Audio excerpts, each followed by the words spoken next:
आजच्या त्या सभेच्या निमित्तानं उपस्थित असलेले आदरणीय प्रकाशजी चौरे, आदरणीय बजरंगी भाऊ पवार, अशोकजी डोके, आदरणीय किशोर सागर, आदरणीय पांडुरंग रेल्वे, माऊली मगरे, ज्यांनी या ठिकाणी मनोगत व्यक्त केलं त्या आदरणीय गाडी गुरुजी, संतोषजी पवार, संदीपजी पवार, ज्यांच्यासाठी म्हणून आपण इथे उपस्थित राहिलो ते आपल्या गटाचे उमेदवार आमचे सहकारी रामदासभाई चौरे, पंचायत समितीचे उमेदवार आदरणीय आमच्या भगिनी कापशेताई, सागर मास्तर चौरे, राजाभाऊ सलगर, व्यासपीठावर उपस्थित असलेले सर्वच आपल्या पक्षाचे सर्व नेते पदाधिकारी, ज्यांच्या उपस्थितीमध्ये आजची ही प्रचार सभा पार पडते ते आपल्या अंकोली पंचकृषीतील सर्व माझे वडीलधारी मंडळी, मतदार बंधू, भगिनी, तरुण सहकारी मित्र, हलू नका,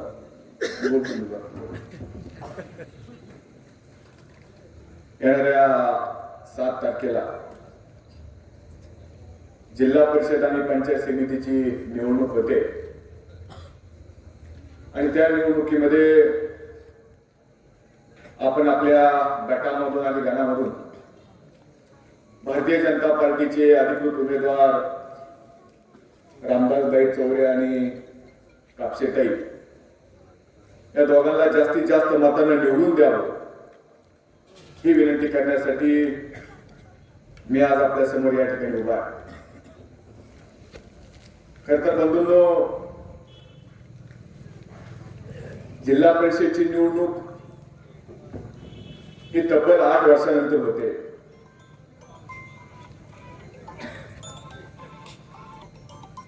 मधल्या 4-5 वर्षामध्ये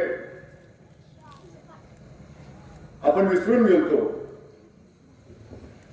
की जिल्हा परिषद आहे, पंचायत समिती आहे. आपण फक्त ग्रामपंचायत, आमदारकी आणि खासदारकी ह्याच्या पलीकडे जिल्हा परिषद आणि पंचायत समिती मोठा अंतर पडल्यामुळं आपण विसरून गेलो. परंतु आज तब्बल 8 वर्षानंतर संबंध महाराष्ट्रामध्ये जिल्हा परिषद आणि पंचायत समितीच्या ठिकाणी निवडणुका होत आहेत. अनेक जण उमेदवार म्हणून उभा आहेत. तुमच्याकडे मतं मागण्यासाठी ते येणार आहेत, आले असतील, भविष्यात देखील येतील. परंतु लोकशाहीमध्ये ज्या मताला किंमत आहे ते मत आपण कुणाच्या पाठीमागे उभा करायचं याचा निर्णय येणाऱ्या 7 तारखेला तुम्हाला आणि मला त्या ठिकाणी घ्यायचा.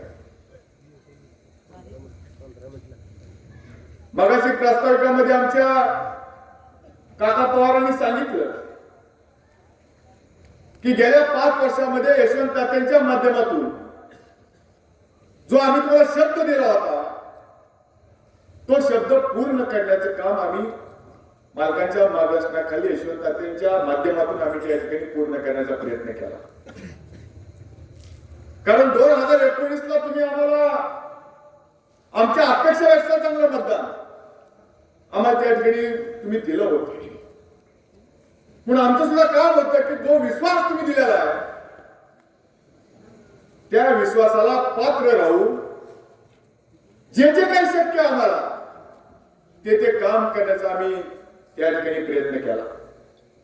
आपल्या गावचे सरपंच असतील, सोसायटीचे चेअरमन असतील, आमचे सहकारी मित्र काका पवार असतील, त्यांचे काय सहकारी असतील, ते अनेक वेळा आमच्याकडे यायचे की अंकुलीला अमुक पाहिजे, अंकुलीला तमुक पाहिजे. ज्या ज्या वेळेस अंकुलीला ज्या त्यावेळेस मागणी होत होती त्या त्यावेळेस आम्ही कधीच आमचा हात आखडता त्या ठिकाणी घेतला, कारण अंकोली माझं कुलदैवत आहे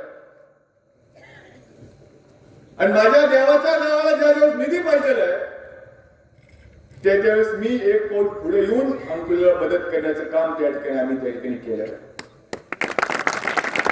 आज मी या ठिकाणी अभिमानाने सांगतो की अंकोली गाव असेल, अंकोलीचा परिसर असेल, या भागामध्ये जो काही विकास झाला आपल्याला पाहायला मिळतोय तो फक्त राजन पाटील आणि यशवंत तात्या मानेंच्या माध्यमातून त्या ठिकाणी झालेला आहे. परंतु बंधूंनो, 2024 ची निवडणूक झाली. विधानसभेच्या निवडणुकीमध्ये भरतच वाढ या तालुक्यामध्ये निर्माण झालं. निवडणुकीच्या प्रचारानिमित्त आम्ही तुमच्या समोर आलो. आम्हाला वाटलं की आम्ही 4,000 कोटीची कामे या तालुक्यामध्ये केली तर लोक 100% आम्हाला त्या ठिकाणी मतदान करतील, कारण शेवटी आम्ही विकासावर आम्ही त्या ठिकाणी मत मागत होतो. आम्ही कधी आमची जात पुढे नाही केली, कधी धर्म पुढे नाही केला, कधी आम्ही कुणावर टीका केली नाही. 5 वर्षामध्ये तुम्ही आम्हाला संधी दिली, त्या संधीचं सोनं केलं. 5,000 कोटी 4,000 कोटी रुपये आम्ही त्या तालुक्यामध्ये आणले म्हणून आम्ही विकासाच्या जोरावर आम्ही त्या ठिकाणी मतं मागितली. परंतु दुसऱ्या बाजूला बघितलं तर आमच्या कुटुंबाला त्या ठिकाणी शिव्या देण्याचं काम केलं आणि या तालुक्यानं विकासाला बाहेर केलं आणि जे आम्हाला शिव्या घालत होती त्या लोकांना तुम्ही आमदार म्हणून त्या ठिकाणी बसवलं. आज 14 महिने झाले अंकोलीकरांनी आणि या मोहोळ तालुक्यातील जनतेनं खरे नावाचे आमदार त्या ठिकाणी निवडून दिले. त्यांचं आडनाव खरे, परंतु या 14 महिन्यामध्ये सगळ्याला माहित झालं की हे 100% खोटे आहेत म्हणून. तुमची चूक नाही. नवीन होता उमेदवार, मोठे बोलत होता, तुम्ही जे काय म्हणत बोला हो म्हणत होता. तुम्हाला वाटलं की प्रत्येक गोष्टीला हो म्हणतोय म्हणल्यानंतर हा 100% काम करेल. तुम्ही त्यांच्या आडनावामध्ये फसलात. तुम्हाला वाटतं त्यांचं आडनाव खरे म्हणजे हे सगळं खरंच करणार म्हणून तुम्ही भरभरून मतं टाकली. तालुक्याला सुद्धा भरभरून मतं टाकली. या तालुक्याची शोकांतिका असं आहे की लोकशाहीमध्ये जो उमेदवार तुमच्या पुढे मतं मागायला येतो तुम्ही त्याला मतं दिली नाहीत. परंतु दुर्दैव असं आहे की संबंधित आमदार तालुक्यातील 50% गावात मत मागायला गेले नाहीत तरी सुद्धा त्या गावांनी भरभरून त्याला मतं टाकली, जो विश्वास त्याला दिला. परंतु आज 14 महिने झाले. या 14 महिन्यामध्ये ना माझ्या अंकोलीमध्ये ना माझ्या मोहोळ तालुक्यामध्ये 1 रुपयाचं सुद्धा काम त्या ठिकाणी झालं नाही. आज आमदार कुठे बघायला मिळत नाहीत.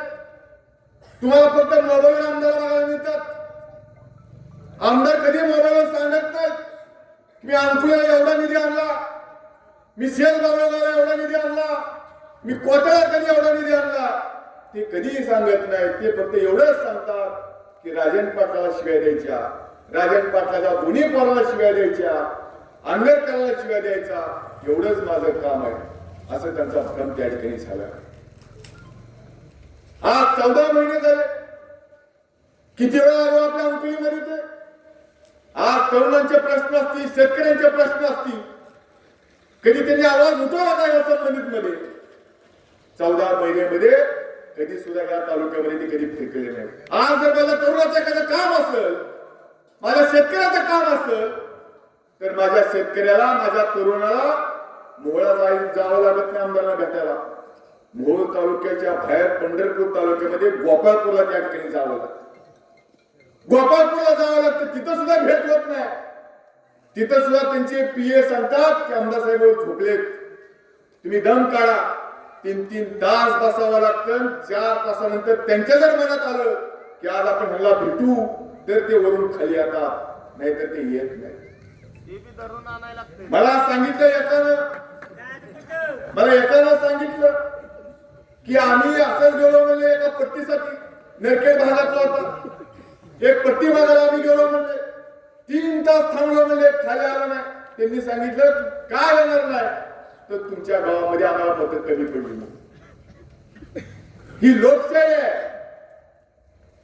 आम्ही पराभव मान्य केलाय. तुम्ही सुद्धा विजय त्या ठिकाणी मान्य केला पाहिजे. विजय सुद्धा तुम्ही पचवता आला पाहिजे. पण हे दुर्दैव आहे या तालुक्यामध्ये, ज्या विश्वासाने तुम्हाला आमदार म्हणून निवडून दिलेलं आहे, पण त्या विश्वासाला तुम्ही त्या ठिकाणी पात्र राहत नाही. आज 14 महिने झाले. या 14 महिन्यामध्ये माझा तालुका, माझ्या तालुक्यातील तरुण हे वाऱ्यावर सोडण्याचं काम या संबंधित खरे नावाच्या आमदारांनी त्या ठिकाणी केलं. आज दुसऱ्या तालुक्यामध्ये काय बघायला मिळत नाही. आज परमेश्वर माहित नाही. तुमच्या पुढे तुतारीच्या नावावरती आले, तुतारीच्या नावावर आमदार म्हणून निवडून गेले, परंतु आज परमेश्वर सुद्धा सांगू शकत नाही हे खरे आमदार नक्की कुठल्या पक्षाचे. कधी तुतारीकडे जातात पवार साहेबांकडे, कधी एकनाथ शिंदे साहेबांकडे जातात, कधी अजितदादांकडे जायचे, मधून अजून कधी फडणवीस साहेबांना पत्र जातात. संबंध मतदारसंघ असं दाखवतात की सगळ्या तालुक्यामध्ये सगळ्या पक्षामध्ये माझं चालतं म्हणून. सगळे सत्तेतले आमदार, खासदार, मंत्री माझं त्या ठिकाणी चांगले संबंध आहेत म्हणून. मग जर एवढे तुमचे चांगले संबंध असतील तर का 14 महिन्यामध्ये 1 रुपयाचा सुद्धा निधी माझ्या तालुक्यामध्ये, माझ्या अंकलमध्ये तुम्ही आणू शकला नाही? का तुम्ही आणू शकला? ह्याचं उत्तर संबंधित या निवडणुकीच्या काळामध्ये आमदारांनी त्या ठिकाणी दिलं पाहिजे. आज त्यांच्याकडे वेळ नाही याचं उत्तर द्यायला. तुमच्या पुढे ते येणार, आल्यानंतर अंकुला मी काय दिलं आणि काय देणार हे सांगणार नाही. राजन पाटलाची दहशत संपवा, आंबेडकरांची झुंड संपवा. अरे किती दिवस ते तुमचं वाजवणार तुम्ही? आजच्या तरुणाला हे मान्य नाहीये. आजची जी तरुण पिढी आहे त्यांना हे मान्य नाही. त्यांना काम पाहिजे, तुम्ही त्याला वेळ दिला पाहिजे. ज्या शब्दावर तुम्ही आमदार झालेला ते काम तुम्ही ते केलं पाहिजे, तो शब्द तुम्ही पाळला पाहिजे. परंतु आमदारला याच्याकडे बघायला त्या ठिकाणी वेळ नाही. आज या तालुक्याची काय परिस्थिती आहे? जिल्हा परिषदेची निवडणूक लागली. निवडणूक लागल्यानंतर अनेक जण सगळ्यांना आता आमदारकीचं ढवायला लागलेलं आहे. प्रत्येकाला वाटते आता 2029ला कदाचित हा मतदारसंघ ओपन होईल आणि झाल्यानंतर आपण आमदार झालं पाहिजे म्हणून प्रत्येक जण, कोण ह्या जिल्हा परिषद गटात उभा आहे, कोण त्या जिल्हा परिषद गटात उभा आहे. एका तर भागाने 2 भाऊ उभा केले. एक नरखेड गटात उभा आहे, ते तर महाशय मोहोळ तालुक्याचा त्याचा काही संबंध नाही. केवळ मतदारसंघ ओपन झाल्यानंतर पुण्याहून ते इकडे आले तर इथे उभा आहेत नरखेड भागामध्ये. त्यांचे बंधू तिथे तर 5 वर्ष काय काम केलं नाही. तिथून ते तिकडे पूर्व भागामध्ये त्या ठिकाणी गेले. एक आष्टी भागामधून लढतायत, एक ह्या गटामधून लढतायत. ही सगळी तालुक्याची नेते मंडळी. ह्याला तालुक्याच्या विकासाचं, तालुक्यातील तरुणांचं ह्याला काय देणं घेणं नाही. ह्याला फक्त सत्ता पाहिजे. मग भले तू कुठल्या पक्षात नसताना फक्त ह्याला सत्ता त्या ठिकाणी पाहिजे. आणि ह्याला उद्या आमदारकीची निवडणूक त्या ठिकाणी लढवायची. यांच्या डोक्यामध्ये ना विकास आहे, ना तालुक्याबद्दल काय आत्मीयता आहे, ना युवकांबद्दल काय आत्मीयता आहे. यांच्या डोक्यामध्ये फक्त एकच आहे की आपण सत्तेमध्ये गेलं पाहिजे. उद्या कदाचित जर मतदारसंघ ओपन झाला तर आपण त्या ठिकाणी आमदार झालं पाहिजे. अहो, जिल्हा परिषदची निवडणूक आहे. एक महाशय तर आता जिल्ह्याचे अध्यक्ष म्हणतायत की बाळराजेंनी उभा राहायला पाहिजे म्हणून जिल्हा परिषदला. माझ्यासमोर बाळराजेंनी उभा राहायला पाहिजे. अहो, ही मोहोळ तालुक्यामध्ये नव्हते त्यावेळेस. मोहोळ तालुक्यातील जनतेनं वयाच्या 22 वर्षी मला राज्यात सगळ्यात जास्त मतांनी जिल्हा परिषदेमध्ये निवडून पाठवलं. 25,000 मतांनी मला त्या ठिकाणी काम करण्याची संधी दिली. हे म्हणतात बाळराजेंनी यावे, बाळराजेंनी यावे. अहो, आम्हाला बाबूरावांची शिकवण आहे. आम्हाला आमच्या आजोबांनी सांगितलंय की बाबा तुम्हाला या तालुक्यामध्ये राजकारण करायचं असेल, समाजकारण करायचं असेल तर केवळ तुम्ही मोठं होऊन चालायचं नाही. तुमच्या बरोबर तुमचा सहकारी मोठा झाला पाहिजे, तुमचा कार्यकर्ता मोठा झाला पाहिजे. हे विचार बाबूरावांचे आमच्यामध्ये आहे. म्हणून आम्ही आमचे जे सहकारी असतील, आमचे जे कार्यकर्ते असतील, त्या सगळ्या नेते मंडळींना आम्ही या जिल्हा परिषद पंचायत समितीमध्ये संधी देण्याचं काम या निवडणुकीच्या निमित्तानं केलं. दुसऱ्या बाजूला तुम्ही बघा, सगळे नेते मंडळी उभा आहेत त्या ठिकाणी. कार्यकर्त्यांनी फक्त सत्तेने उचलायचं काम करायचं. यांच्या दुसरं काय करायचं, फक्त सत्तेने उचलायचं. परंतु या बाजूला आम्ही आमचे सहकारी असतील, आमचे कार्यकर्ते असतील, जिथं जिथं त्यांचं शक्य आहे तिथं आम्ही त्याला तिकीट देऊन उभा करण्याचं काम त्या ठिकाणी केलं. आज बंधून आपल्या गटामधून रामदासभाई चौरे सारखा एक तरुण त्या ठिकाणी उभा. गेले 25 वर्ष झालं आम्ही दोघं सोबत ह्या तालुक्यामध्ये त्या ठिकाणी काम करतोय.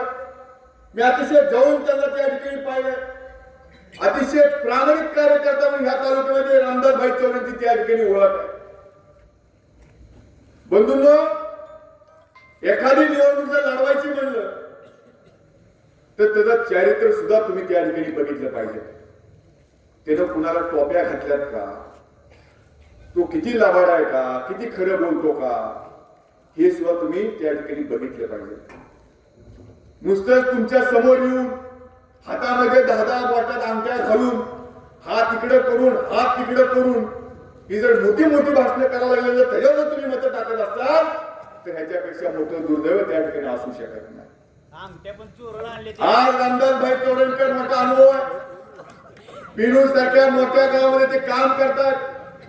सागर मास्तर चौरेंनी त्यांची काम करण्याची पद्धत आपल्या सगळ्यांसमोर त्या ठिकाणी मांडलेली आहे. म्हणून मला तुम्हाला विनंती करायची, एक तरुण आहे, गेल्या 4 वर्षापासून या तालुक्यामध्ये या भागामध्ये ते काम करतात.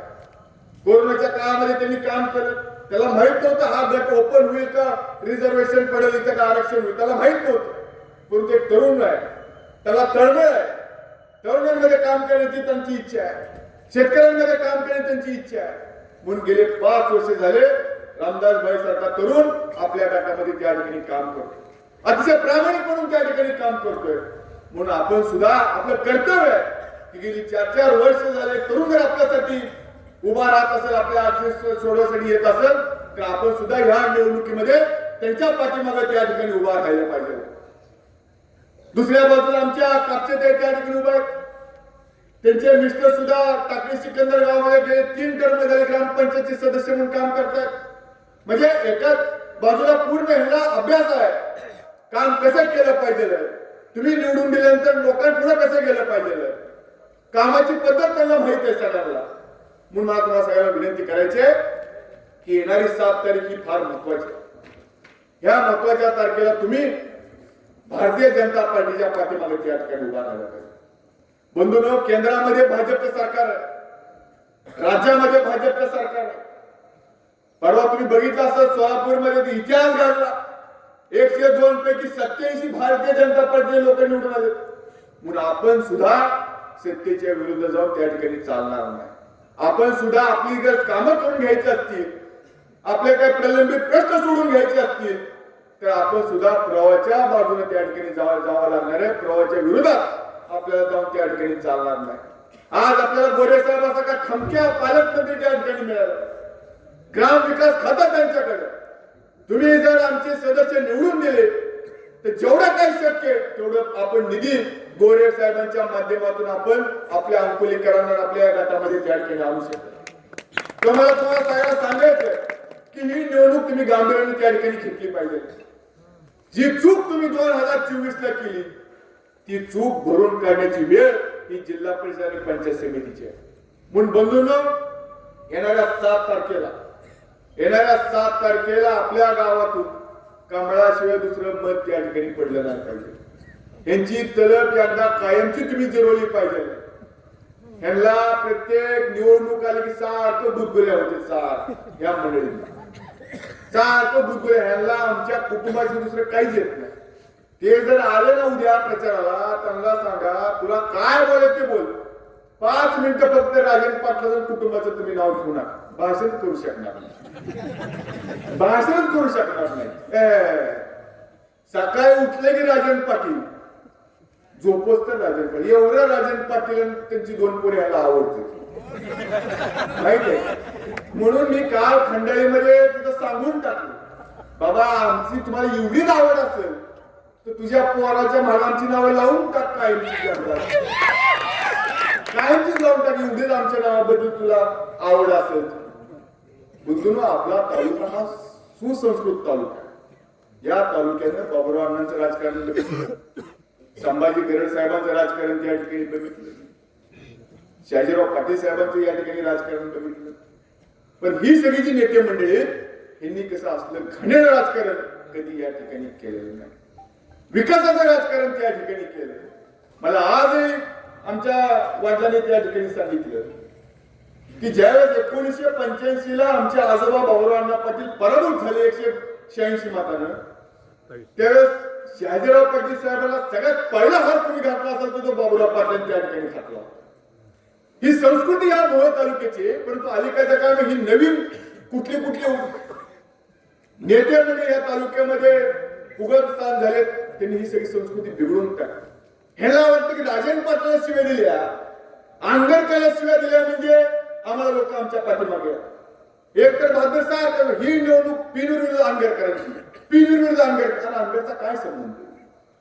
आमचा आंगर आता नगर पंचायत मध्ये झालेलं, आम्हाला माता सुद्धा अधिकार त्या ठिकाणी नाही. आमचा काय संबंध आहे? माझा रामदासच बाद झाला तुम्हाला याला सांगायला. बाळाची गरजच नाही, आंगरची गरज नाही, आमचा रामदासच बाद झाला. परंतु तुम्हाला चुकीच्या दिशेने त्या ठिकाणी वळवायचं, चुकीचं तुमच्या मनामध्ये भिंगवायचं. अहो आंबेर म्हणजे काय पाकिस्तानमध्ये का?